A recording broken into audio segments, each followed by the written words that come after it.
Maka di kawasan Sandakan dan persekitarannya perlukan sebuah kolej TVET. Dan kolej ini adalah kolej tinggi TVET yang sama tarafnya dengan kolej komuniti. Ini adalah bagi memenuhi permintaan di kawasan persekitaran Sandakan.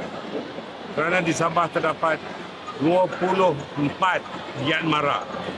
Dan selepas Giat Mara itu perlukan sebuah kolej selain pada kolej IKM di Kota Kinabalu. Dan pada khidmat saya di kawasan Sandakan ini sangat perlukan sebuah kolej tinggi TVET ini.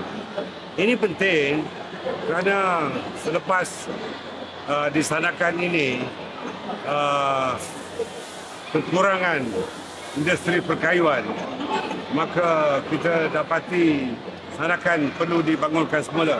Dan pada perkiraan KKDW dan MARA, kita merasakan kawasan ini perlukan high TVET courses untuk ditawarkan pada pelajar-pelajar di sini.